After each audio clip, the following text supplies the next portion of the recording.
তো এই জায়গাটা দেখো, দেখতে খুব সুন্দর লাগছে কিন্তু খুব রিস্কি জায়গা, কারণ যেহেতু পাথর ফাথর ভর্তি এখানে বিচের মধ্যে। বস রিফ্লেকশনটা দেখো,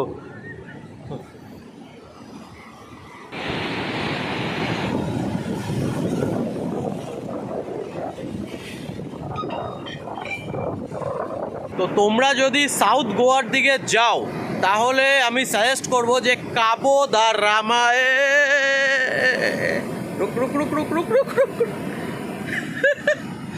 তো যাই হোক, যেটা বলছিলাম যে তোমরা যদি সাউথ গোয়ার দিকে যাও তাহলে কাবো দা রামা এই জায়গাটা ভিজিট করতে পারো। মানে দুর্দান্ত জায়গা, দুর্দান্ত।